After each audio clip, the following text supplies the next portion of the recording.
Hi, today's topic is to talk a little bit about culture.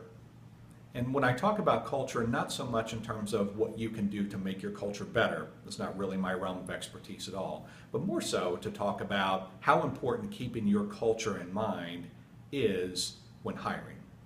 And this came to light a little bit this past weekend with the GM of the Colts here in Indianapolis being let go, despite having a pretty good run over the last 4 or 5 years.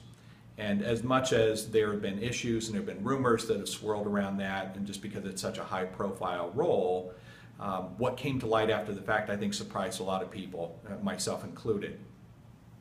In essence, despite the success that was had, it became clear that the way this person behaved internally, how they interacted with others, certain things that they did or didn't do, didn't really line up with the culture that the owner of the Colts had in mind in terms of how they should be functioning day to day.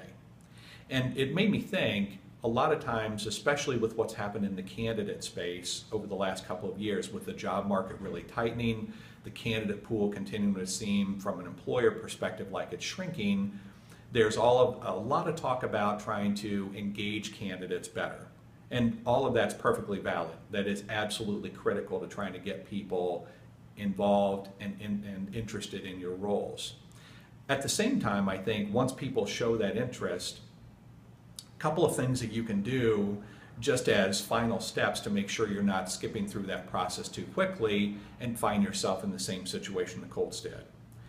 Getting a good performer, especially in a prominent role, critical, and we all know that, but sometimes in the interest of trying to move past that, it's easy to skip a couple of core things that can maybe help prevent that. So one of those things is the notion of taking the time to do reasonable reference checks.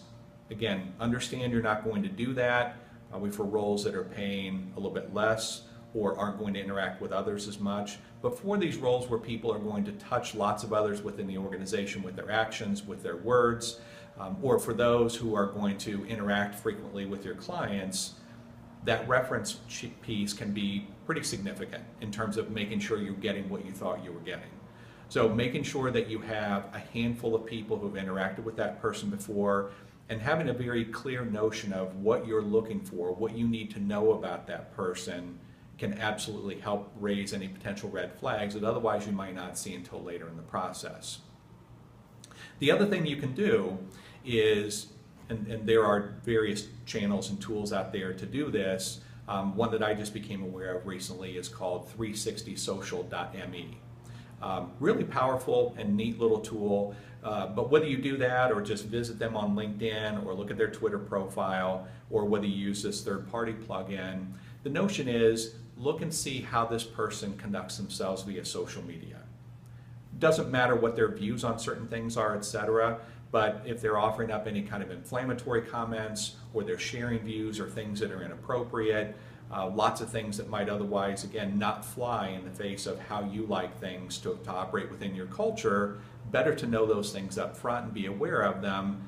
And at that point, then you can determine whether it's based on feedback from the references or what you see on the social media gamut. You can better determine whether those are items that help reinforce your hiring decision or whether those are things to be aware of and perhaps modify with that person once you bring them on board.